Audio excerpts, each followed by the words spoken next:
Hello, and welcome back to my YouTube channel. Today, we have the case of Rudy Farias. In the last few weeks, his story went viral on social media, mainly because suddenly there was news about the case. Rudy had disappeared several years ago and suddenly showed up. But that's not all. What really surprised everyone was what his family was hiding, or more specifically, his mother.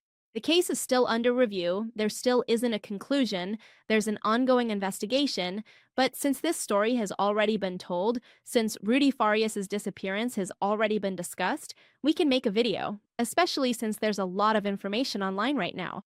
Of course, this video will probably become outdated after a while. I'll try to share any new details that come out in the news on Instagram. But if a lot more information comes out later, I'll update you by making a new video. For now, let's talk about the story of Rudy Farias' disappearance, how he was found, and what we know so far.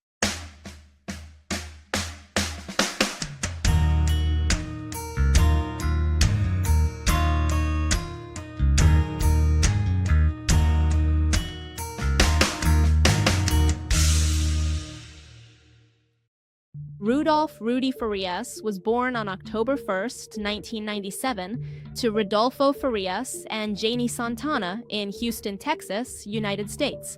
The truth is, we don't know much about Rudy or his family either. Let's remember that these events happened in 2015, so he was 17 years old at the time. It's normal that there isn't much to say about a teenager's life. Also, at the time I'm recording this video, the case is being investigated by the Houston police, so it's likely that some information is being withheld from the general public to avoid any issues when trying to find out what really happened. From the little we do know about his life and family, both have been marked by tragedy. In 2011, Charles Farias, his half-brother on his father's side, died in a motorcycle accident. The accident happened near the family home, and because of that, according to some sources, Rudy and his mother were the first people to find out what had happened and to arrive at the scene where Charles would ultimately die. At that time, Rudy was about 14 years old, and as often happens, his brother, who was a few years older, was his hero. They were very close, and for Rudy, a shy kid who found it hard to make friends, Charles played the role of best friend. He was not only his idol, so seeing him die was a huge shock for him. Clearly, it was a major blow in Rudy's early life. Let's just say it's not something easy to deal with, especially because it wasn't just that he found out about his death, but he also witnessed the moment when he died. So it's no surprise that this caused a change in Rudy's personality, or that in the following years, as his mother said, he developed various mental health issues, like anxiety and depression. All of this becomes even more likely when you consider that, just 3 years later, in 2014, Rudy would also lose his father, with whom he had just as warm and close a relationship as he did with his older brother. Rodolfo Farias III was an officer in the Houston Police Department, where he worked for 21 years, until August 2014. Rodolfo was 51 years old at the time when, along with 3 other officers, he was placed under an internal investigation by the police department. The investigation revealed that several police officers, including Rodolfo, were issuing tickets, that is, traffic fines, for speeding in 2 places at the same time, with kilometers of distance between them. In other words, they were issuing fake traffic tickets in order to generate more income for themselves. When this scam mechanism was uncovered on August 19, 2014, just months before Rudy disappeared, his father was dismissed from his position as a police officer. After that announcement, Rodolfo drove to a parking garage in downtown Houston, just a few blocks from the police department, and still in his work vehicle, that is, his patrol car, he shot himself, taking his own life. The police found this man's body right there, just a few days after his disappearance. As an interesting fact, on Rodolfo's epitaph, that is, what is written on his tomb, he was remembered as a great father and a loving husband by the woman he had been with for more than 17 years. You might think that the name accompanying that epitaph would be Janie, Rudy's mother, but it's not. On it appears the name of someone called Romy Mary Farias, about whom I really couldn't find any information. In fact, you can find the obituary online if you want to look it up. It's something I really don't understand, and I'm not the only one. Still, it'll probably seem even stranger to you once we learn a bit more about the case. But let me tell you right now, there are a lot of strange things in this case, especially those that revolve around Janie. Continuing with Rudy's story, there's not much more to add. After his father's death, and with a teenage life clearly marked by horrible deaths, he began to show symptoms of depression. He started therapy, and from there was referred to a psychiatrist who diagnosed him not only with depressive and anxiety disorders, but also with post-traumatic stress due to what happened with his brother, and prescribed him medication for it. Given this context, let's look at the facts.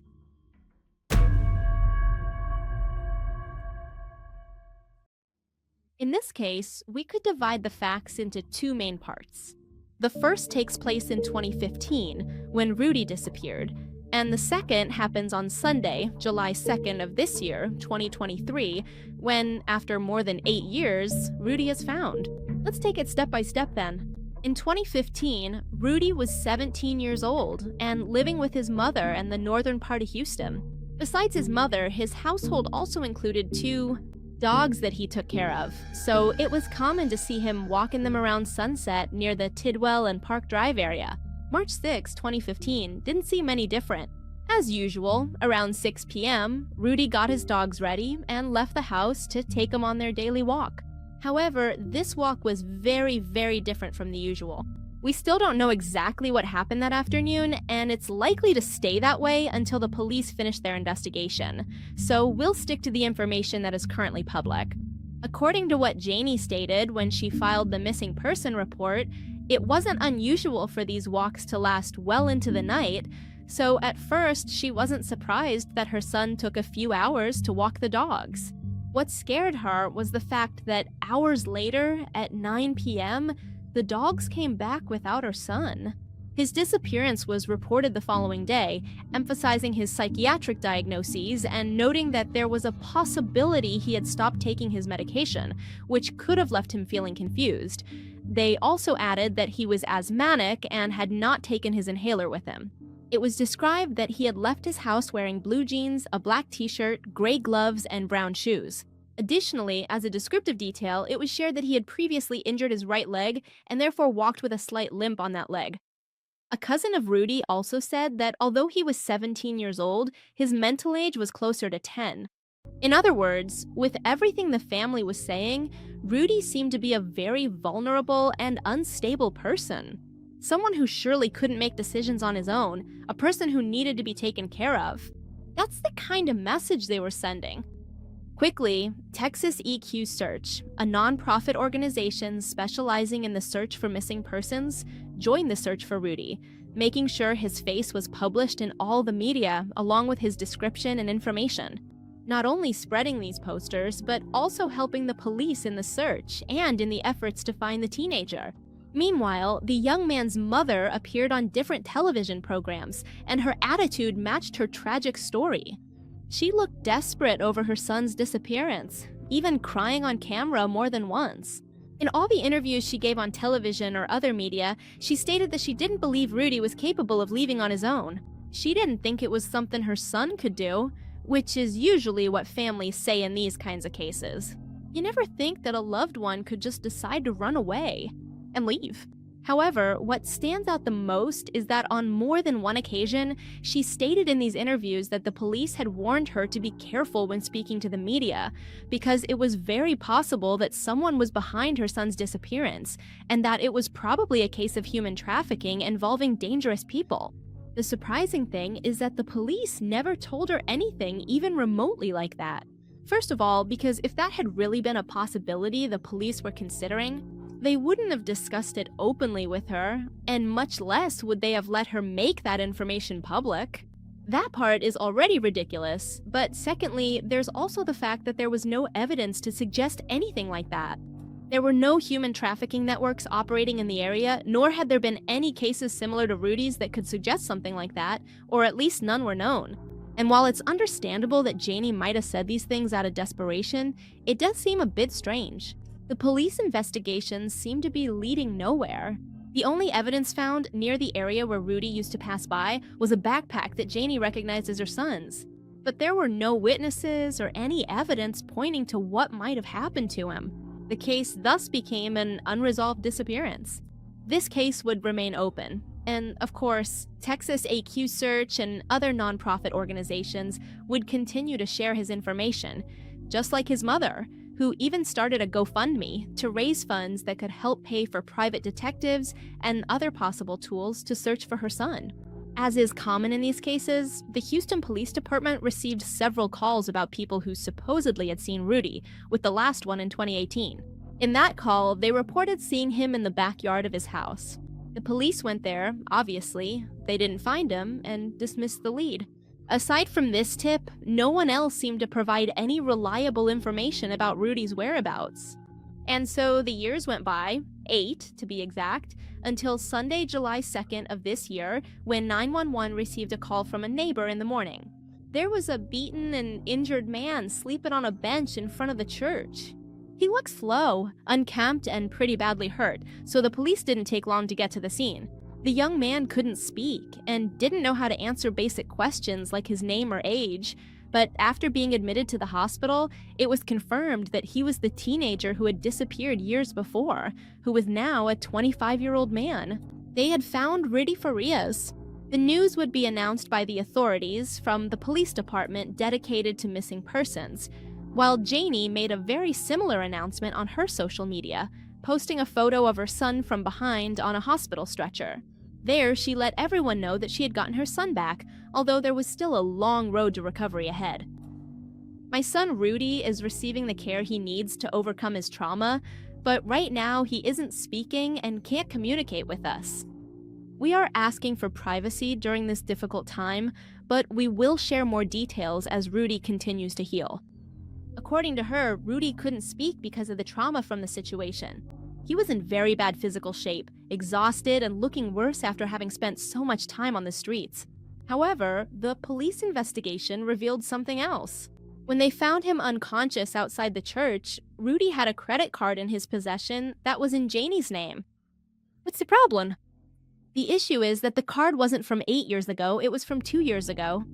Which means Janie must have given it to him when her son was already listed as missing. That was the clearest sign that someone had to be lying. It's still not clear how the Houston police were able to confirm it, but everything points to the fact that after Rudy reappeared, police efforts focused on the neighborhood where he lived with his mother and his family circle. Neighbors reported that they had no idea Janie's son was missing because they had seen the young man at the house more than once. More specifically, they saw him quite a bit in the backyard. One neighbor even told the media that Rudy used to come to her house and spend time with her niece and son in their garage. The idea that he was missing seemed like a bad joke to them. All those years, they had Rudy as a neighbor and had seen or even interacted with him on more than one occasion. However, they did emphasize that they hadn't seen him in recent years. Troy Finner, the chief of police, also refuted Janie's post that week, announcing at a press conference that they had spoken with Rudy himself, who said he had returned home 2 days after he disappeared. That is, on March 8, 2015. He disappeared, was away from home for 2 days, and then came back. It also became public knowledge that this version was denied by Janie, who refuted the information and said that the person the neighbor saw was actually a nephew who looked a lot like Rudy, who, during those years, visited her constantly to make sure she was okay. To this day, information about the case keeps coming out all the time, but instead of clarifying things, it seems to confuse us even more. One example is the case of activist Connell X, who claimed to have spoken with Rudy and reported that he himself had been a victim of his mother, suffering physical, sexual, and psychological abuse. These accusations have not yet been dismissed by the police, who are still investigating the case. It was determined that Janie had been visited by several police officers over the past few years for checks or various reasons, and on every occasion she gave a false name for herself and her son. This, of course, is a crime. Thank you. Just like filing a false missing person report, and especially maintaining that lie for 8 years? However, according to what the district has revealed, no charges will be filed against her or Rudy. As I mentioned before, it's still not clear what happened, and there are several theories circulating right now. All of them point to Janie, and without wanting to stir up controversy, Personally, many of us feel that Rudy's mother has something strange about her behavior. Well, it's actually more than just a feeling because she lied for years. Beyond whether her son was at home or not, why she gave false names, why the neighbors didn't believe he was missing, there's definitely something wrong with the way she expresses herself in acts. Obviously, Janie was permanently banned from the GoFundMe platform, which considers that she scammed the people who decided to help her financially, since through the platform, Janie raised about $2,000. It's just that every time I tried to leave or tried to do things on my own, she would always tell me again, "Don't do that," or "That's bad, don't do that. The police are gonna come out, they're gonna do this, they're gonna arrest you if you're driving a car without a license." I was always asking things like, when am I gonna get a job? When am I gonna have my own car? When am I gonna be able to make my own decisions? Why can't we leave? Police, why can't I get a lawyer? Why can't I do that? And she would say, "Oh, you can't get a lawyer because it's too expensive." I had a tumor in my leg at one point, but that was irrelevant. I think all of that started because she wanted me to fake taking a bottle of Tylenol or, sleeping pills. And then she wanted me to fake going to the hospital. But she pretty much just forced me to go to the ER and say, "Hey, act like you're sick and you're overdosed."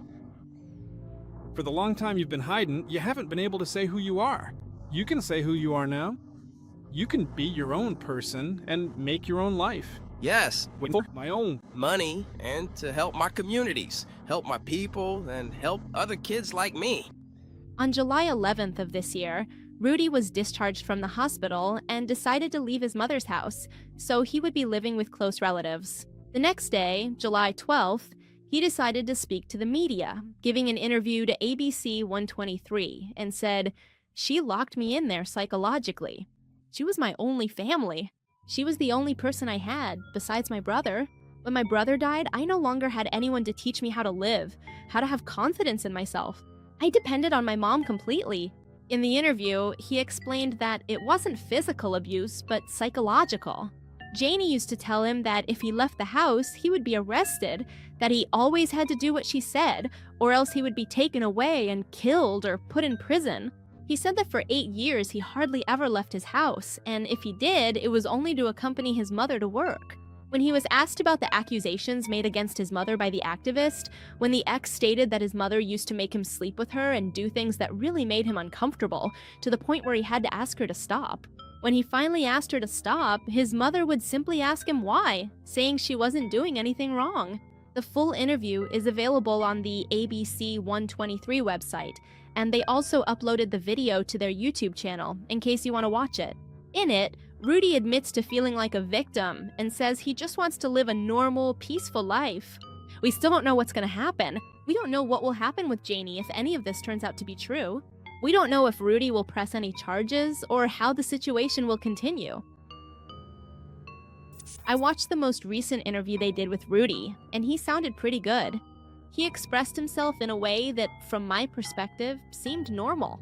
I'm saying this because Rudy's mother claims that her son has mental health issues, that he might be a little lost or incoherent because of that. But actually, up until so far, Rudy's story has stayed consistent, as far as we can see. I think if he were lying, we would have noticed something that didn't make sense. But what he explained was always the same. He came back home 2 days later, and his mother kidnapped him so she could psychologically abuse him for years. The big question is probably, how did Rudy's mother get away with it for so many years? And in any case, at what point and under what circumstances did Rudy manage to escape?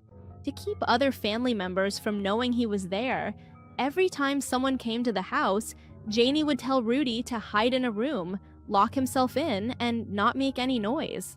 Technically, he could have left at any time. Janie didn't lock him up in the house, she didn't put him in handcuffs, but it's clear that he couldn't just escape. Being the only close person in his life, it wasn't hard for her. For Janie to manipulate him from such a young age when Rudy couldn't possibly know how the world worked. According to Rudy's relatives, once the young man was left without immediate family, Janie started to control everything he did. This is how we believe the psychological abuse began. When she told him that if he went outside he would be arrested, in reality, Janie wasn't referring to anything serious. It's obvious to us that the police weren't going to do anything to him and that he wasn't in any trouble. But he had no idea what was going on outside. Anyway, I need to clarify something for those who don't want to watch the interview or maybe don't know English. Even though the story Rudy tells is one thing, and it doesn't seem like he's lying or remembering something that didn't happen, he does seem disturbed. He has a hard time explaining things, and in fact, I'm going to show you a clip now of one of the most confusing moments.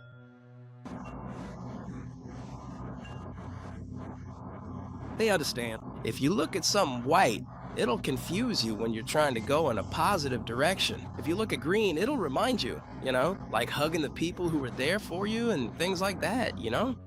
Maybe he just doesn't know how to express himself, and that's the problem, because he really didn't have any contact outside his home. His mother is the only person he actively talked to, maybe, like I said before, with a neighbor here and there, but he didn't have much more education. And even though he disappeared when he was 17, meaning in the last years of high school, he still spent a large part of his life isolated from the outside world, right when he was supposed to start a stage of learning outside the home. And this, of course, doesn't even count all the years he lived with his mother before the kidnapping happened. Because we have to keep in mind that years before this happened, the psychological abuse was probably already taking place. I'm pretty sure, as usual, there will be comments like, "He should have reported it," "He should have left earlier," or "He couldn't ask anyone for help." And no, she probably felt guilty, she was scared, she liked it, and everything she knew came from her family. How much can you really know about the world if your only source of information is your own home? It all depends on what the person in charge of you wants you to know. Rudy was tied to whatever his mother told him about what was happening outside. One of the things Rudy has tried to explain these days is that his mother didn't force him to have sexual relations. That part was misunderstood, but she did do things that made him uncomfortable. Juan, the ex, as I explained to you, said there was sexual abuse, but the police in turn said that at the moment there is no evidence of sexual abuse. But since the case is still under review, it's not entirely clear yet. Rudy also said that regarding the rumors about his family and drug abuse, something like that only happened once, when his mother gave him sleeping pills during a time in his life when he was very depressed, even to the point of hurting himself. Finally, Rudy decided to run away so he could stop living in hiding and stop having an irrational fear of the outside world. He didn't want his mother to keep disrespecting his boundaries, and he didn't want to be treated like a slave either.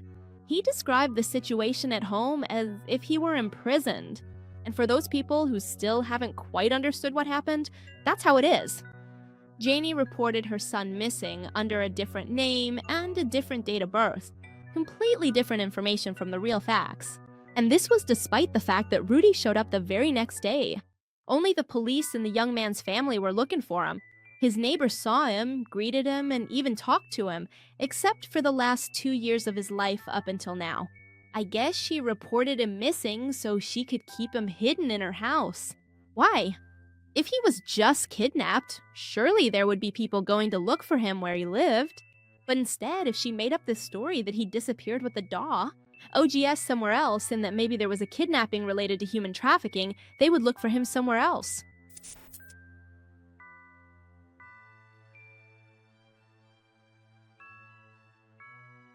In this case, we have to talk about Munchausen syndrome by proxy, especially with the little information we have about what really happened between Rudy and his mother.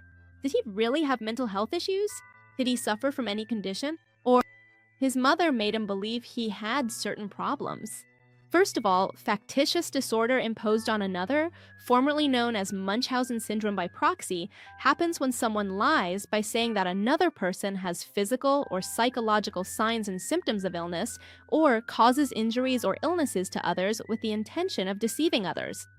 One of the most controversial and well-known cases of this is one I covered many years ago, and that you probably already know about, which is the case of Dee Dee and Gypsy, where a mother actively gave her daughter medication to make her feel worse, and took her from hospital to get the diagnosis she wanted. And in this way, she got recognition, money, free stuff, and so on. Based on this, then, it's possible that Rudy was a victim of his mother, telling him he had some mental condition or some kind of illness when that wasn't the case. A private investigator who started working on this case as soon as it happened said that Janie had created a GoFundMe, that is, a post for people to donate, because Rudy supposedly had cancer and the treatment was very expensive. But the private investigator points out that in reality, Janie didn't have anything, no paperwork to prove that this was true. Usually, if you go to GoFundMe or any kind of donation site, you'll see that families try to prove what's going on. However, Janie didn't do this. And in fact, the investigator says that this GoFundMe gradually disappeared. Not many people ever found out about it. And yes, this was on a separate occasion from the post about the disappearance. So she used the GoFundMe platform for more than one scam. The incredible thing is that when Rudy supposedly disappeared, the goal Janie set for the fundraiser for a supposed investigation, which she clearly wasn't doing, was $75,000, of which, as I mentioned before, she only managed to get $2,000. Which is good because in the end, she didn't manage to fool that many people.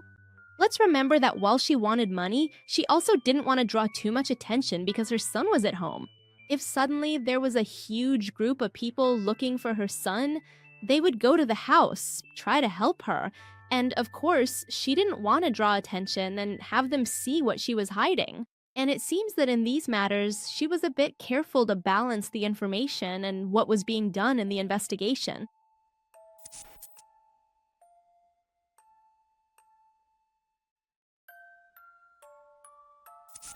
Several private investigators noticed red flags about the story Janie was telling from the very beginning. It's hard to understand how the police didn't realize what was going on. I can't think of anything other than incompetence or simply a lack of motivation to work on this particular case. Or maybe they actually did know. What's going on? That during this 8-year investigation, one of Rudy's cousins literally told the Houston police that he wasn't missing, that they had seen him at the house. She, along with Rudy's grandmother, were two family members who said they saw him. Supposedly, the police went to the house to see what was going on and try to find the boy, but they couldn't find him for the reasons I mentioned earlier. It seems that they saw him, he would give them another name, and then they would leave. There are a few red flags that several people noticed over the 8 years of investigation, which make it unclear why this wasn't discovered sooner. For example, a small detail: the dogs that supposedly left with Rudy and came back on their own don't exist.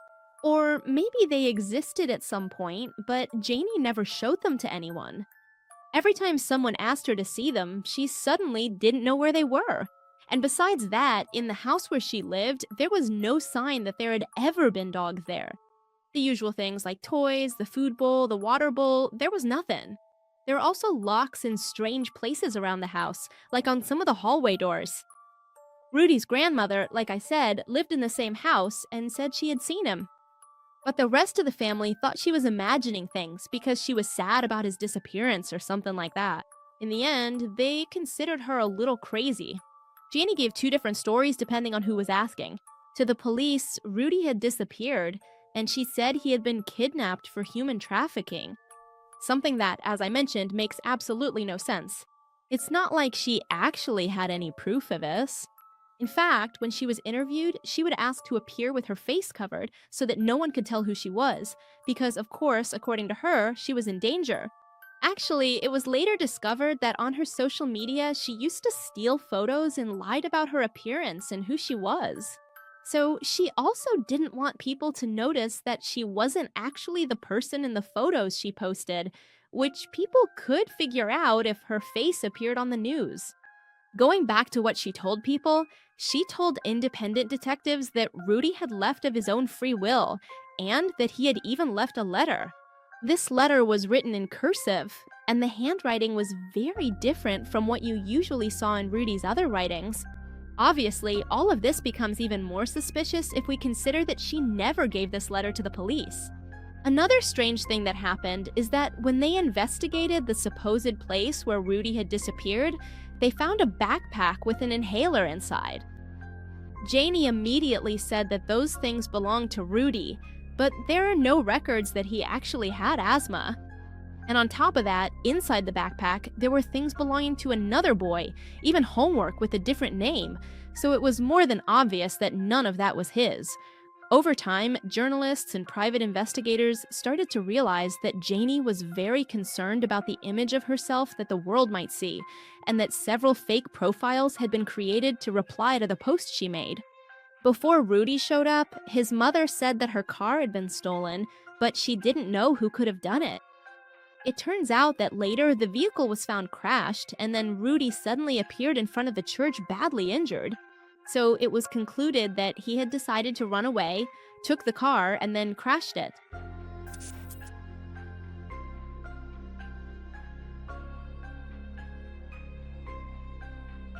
Honestly, from the very first news about what happened with Rudy, my impression of the police's work was strange. As soon as it happened, it was said that they interviewed him and let him go with his family, including his mother. They also announced that they would continue investigating Rudy's statement. Maybe it was the press or some journalist who wrote it a certain way, but the impression I got was that the detectives didn't believe him. And I still think the same thing every time I read something new about it. I don't know what you all might think, or if you've been reading the news, but honestly, I think the police don't trust what Rudy says. But we'll have to see what comes out of the whole investigation, because they spent 8 years looking for him. The strange thing about all this, and what there's not much information about, and you must be wondering, is what kind of investigation was done if they didn't even ask the neighbors? The neighbors said they had seen Rudy. If more than one neighbor says that, he was probably in the house. They never looked for him there. They never questioned anything. Where were they even looking for him? That information still isn't completely clear, probably because some things are being kept under wraps for the investigation, but it would be great if someone finally answered that, because it's hard to understand what kind of investigation went on for 8 years if the neighbors were saying he was there. Obviously, the police were looking for this kid under a different name. Even so, the description should have been enough for the neighbors and the police to understand each other. But well, I guess this will be answered in the future, so I'll keep you updated about that. All of this is very recent, and there's still a lot of information missing before we can consider the case solved or closed. But for now, this is all we have. As soon as there's new information, I'll be sharing it on Instagram, so if you want to follow me there, you can. The link is down below in the description of this video and in all the videos. Other than that, I don't have much more to say, so that's where we'll end the video. Here are the Patreons and channel members. Thank you for supporting me through those platforms. And with nothing else to add, here's a new video and here's a recommended video. You can subscribe by clicking on my face, and I'll see you in another video. Goodbye!